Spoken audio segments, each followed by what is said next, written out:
Hello बच्चों, तो चलो आज फिर मैं एनटीएससी का एक नया टॉपिक लेकर आया हूँ। परसेंटेज बहुत इंपॉर्टेंट टॉपिक है। इससे कई सारे क्वेश्चन कई बार पूछा गया है और हमें पता होना चाहिए। हम लोग बचपन में छोटी क्लासों में परसेंटेज के बारे में बहुत ही अच्छे से पढ़े हुए हैं, लेकिन मैं आपके लिए यहाँ पे परसेंटेज के टिप्स एंड ट्रिक्स लेके आया हूँ। परसेंटेज का एक बार शॉर्ट व्यू ले लेते हैं जो छोटी क्लास में पढ़े, और हम लोग उससे related different type of questions बनाएंगे जो हमारे कंपटीशन एग्जाम में पूछे जाते हैं। किस टाइप के क्वेश्चन पूछे जाते हैं, डेली 1 से 2 ट्रिक्स हम लोग सीखेंगे और देखेंगे परसेंटेज कितना चुटकियों में हमारा सॉल्व हो जाएगा।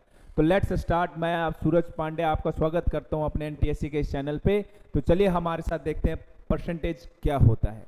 तो परसेंटेज हम लोग इसको अगर हम लोग ब्रेक कर दें, परसेंटेज को ब्रेक कर दे, तो ये आ गया हमारा परसेंटेज। ये आ गया पर मतलब प्रत्येक, ये हमारा क्या है प्रत्येक, और सेंटेज मतलब 100।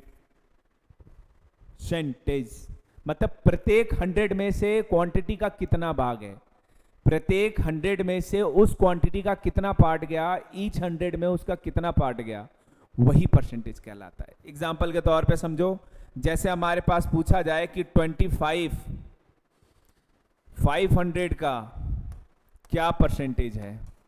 क्वेश्चन आपसे पूछ रहा है कि 25 एक नंबर है, वो 500 का क्या परसेंटेज है, बताओ फटाफट क्या परसेंटेज है। तो आप कैसे सॉल्व करोगे, मतलब समझने के लिए मैं आपको समझाना चाहता हूँ लेंदी मेथड में थोड़ा, कि 100 को हमने 100 इस 500 को 5 टुकड़ों में डिवाइड कर दिया। 100 100 100 100 और 100, ये हमने 5 टुकड़ों में डिवाइड कर दिया 100 के पार्ट में, ठीक है।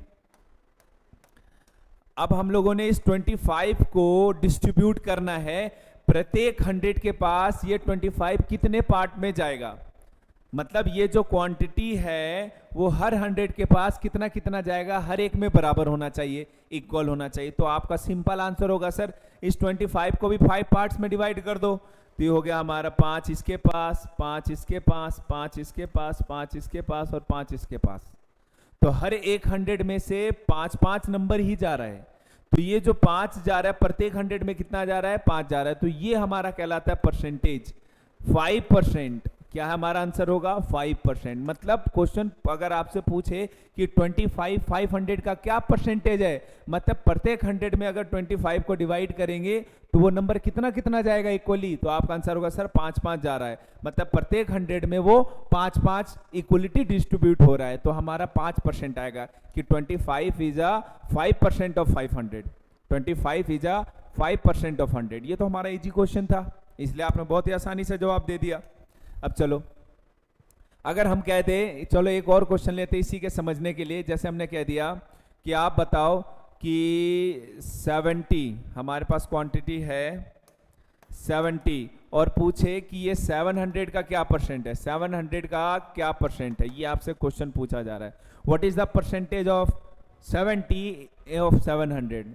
70 नंबर का 700 का क्या परसेंटेज, तो आपका आंसर क्या होगा कि सर 700 को 7 पार्ट्स में डिवाइड कर दिया, 100 के पार्ट्स में।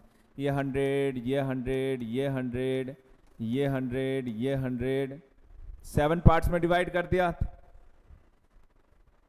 और इस 70 को इन 7 पार्ट्स में डिवाइड करेंगे तो हर एक के पास 10 जाएगा, इसके पास भी 10, इसके पास भी 10, इसके पास भी 10, इसके पास भी 10, इसके पास भी 10 और इसके पास भी 10। सबके पास 10 ही डिस्ट्रीब्यूट हुआ है। तो 10 हमारा क्या आ गया, ये हर 100 के पास कितना नंबर गया, this one is 10। That's why 70 is 10%। 70 is 10% of 70।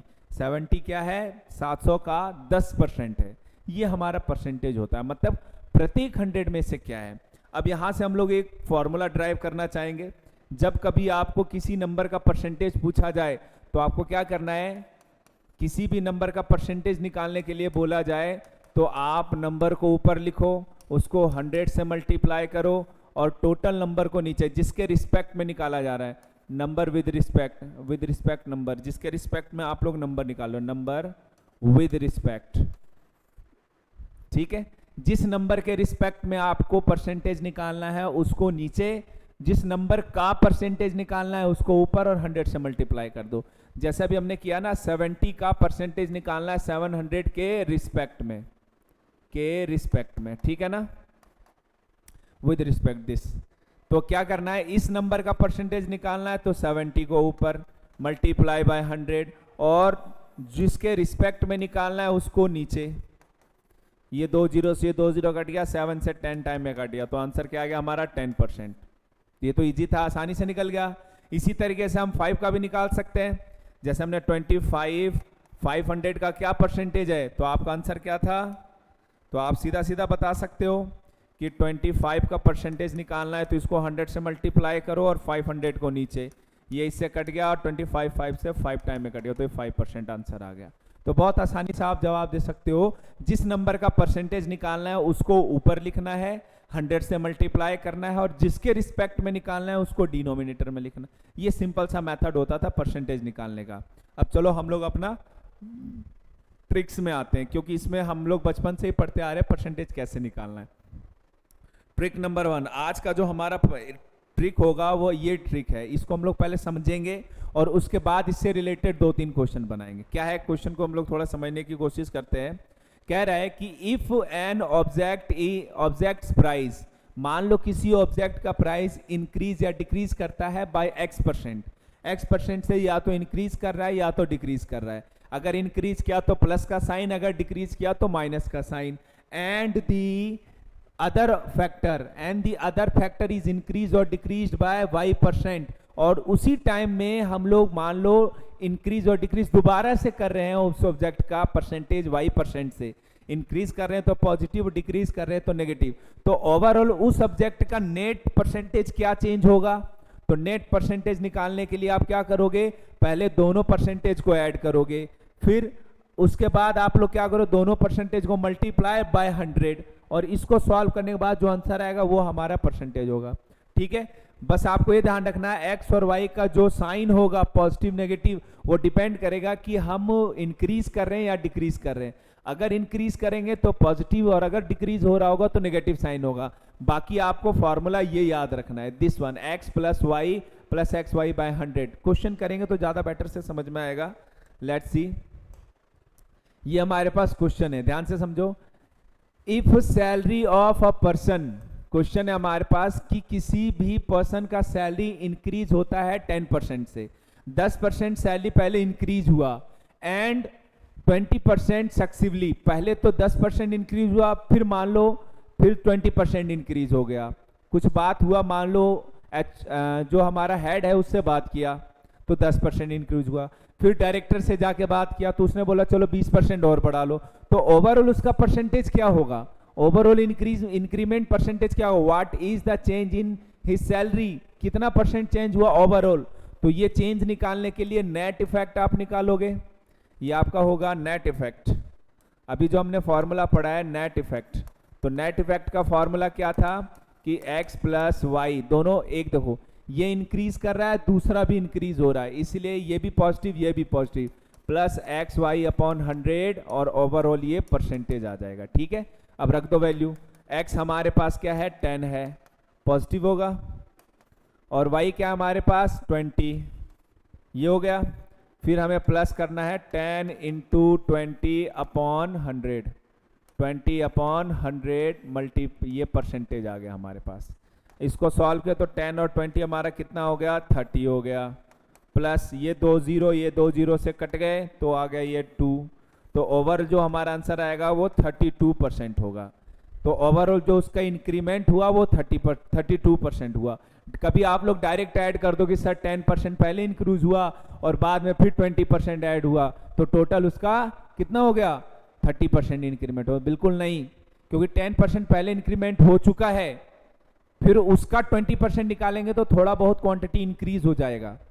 बात समझ में आ रहा है, वो इफेक्ट पड़ेगा क्योंकि हमने 10% इंक्रीज कर दिया है, फिर जो 10% इंक्रीज हो गया अब वो प्रेजेंट सैलरी काम में आएगा, उसका फिर 20%, तो हमारा इंक्रीज होगा ही होगा ओवरऑल, ये चीज है।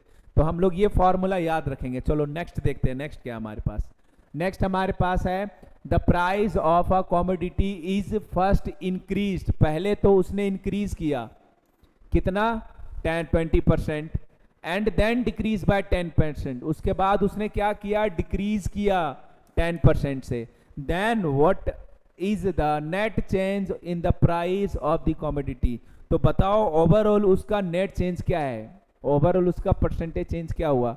तो देखो आपके पास जो x का वैल्यू है पहला जो है वो इंक्रीज किया है, इसलिए हम लोग लेंगे प्लस का 20 ले लिए। दूसरा वैल्यू लेंगे y, दूसरा परसेंटेज डिक्रीज किया है इसलिए माइनस का 10 लेंगे हम लोग, ठीक है। फॉर्मूला वही रहेगा नेट इफेक्ट का, नेट इफेक्ट का फॉर्मूला वही रहेगा हमारा कि x प्लस वाई अपॉन 100%। अब इसमें वैल्यू रख दो, x हमारा पॉजिटिव है, y हमारा नेगेटिव है, फिर हमारा प्लस x हमारा पॉजिटिव है और y हमारा नेगेटिव है, ठीक है। x हमारा पॉजिटिव है, y हमारा नेगेटिव है, अपॉन 100, ये हमारे पास ओवरऑल नेट परसेंट आ गया। सॉल्व किए तो 20 में 10 गया तो 10 बच गया, ये 2 0 से कैंसिल हो गया, ओवरऑल आ गया माइनस का 2, तो हमारा आंसर आ गया 8%। ओवरऑल क्या आ गया हमारा 8%। पॉजिटिव का 8% मतलब 8% इंक्रीज हुआ, ओवरऑल उसका नेट इफेक्ट क्या हो गया 8% इंक्रीज हुआ। मतलब कि अगर कोई कैंडिडेट का पहले तो हमने रेट उसका 20% बढ़ाया और फिर हमने उसका 10% डिक्रीज कर दिया, तो ओवरऑल जो उसमें रेट इंक्रीमेंट होगा वो 8% का इंक्रीमेंट होगा। तो ये हमारा शॉर्ट ट्रिक है, this one is your short trick. आई बात समझ में? तो ये सिंपल सा चीज है, आपको दिमाग में रखना है, बस आपको साइन का भी ध्यान रखना, अगर इंक्रीज हो रहा है तो पॉजिटिव, डिक्रीज हो रहा है तो नेगेटिव। नेक्स्ट क्वेश्चन लेते हैं। If a price of commodity, कोई ऑब्जेक्ट है जिसका डिक्रीज हुआ 20% और फिर से उसने क्या कर दिया, वापस से डिक्रीज कर दिया 30%, एंड बाय 30, पहले तो 30% 20% का हुआ, फिर 30% का हो गया, तो टोटल कितना चेंज हुआ। तो वही नेट इफेक्ट निकाल दो, दोनों में डिक्रीज हो रहा है, तो नेट इफेक्ट निकालने के लिए आपको कितना परसेंट डिक्रीज हुआ तो आप कर सकते हो सिंपली, ये भी हमारा माइनस में 20 होगा, माइनस का 30 होगा और प्लस का -20 इंटू माइनस का 30 अपॉन 100, ये हमारा आ जाएगा। इसको अगर आप सॉल्व करोगे तो ये 2 0 से कट गया, तो ओवरऑल आ गया माइनस का 50 और माइनस माइनस प्लस का 6। सॉल्व किए तो ओवरऑल आ गया माइनस का 44%, माइनस का 44%। मतलब ओवरऑल माइनस का मतलब हो गया कि 44% डिक्रीज हो जाएगा, उसका जो हमारा रेट होगा ओवरऑल 44% डिक्रीज होगा। पहले अगर आपने 20% डिक्रीज किया और उसके बाद फिर से 30% डिक्रीज किया तो ओवरऑल जो इफेक्ट पड़ेगा वो 44% का इफेक्ट पड़ जाएगा। Is it clear too? और 50% नहीं होगा, ओवरऑल हमारा वो 44% का, स्टार्टिंग रेट का 44% हो जाएगा। तो ये हमारा था पहला ट्रिक और बहुत ही आसानी से हम लोगों ने ये ट्रिक कर लिया। ये हमारा इसी तरीके से क्वेश्चन बनाया जाएगा। जब आपका ध्यान रहे, जब आपका x% इंक्रीज हुआ, फिर उसके बाद इंक्रीज या डिक्रीज हुआ, फिर y% इंक्रीज या डिक्रीज हुआ, तो ओवरऑल इंक्रीमेंट या डिक्रीमेंट जो भी होगा वो हम लोग एक ही फॉर्मूला से निकालेंगे, वो है x प्लस xy अपॉन 100। ये हमारा फॉर्मूला होगा ओवरऑल, ये आपको याद रखना है। और ये आज के लिए इतना काफ़ी है, एक ट्रिक हमारा डेली पढ़ेंगे तो हमारा परसेंटेज ज़्यादा अच्छे से क्लियर होगा। That's enough for today, thank you, be safe.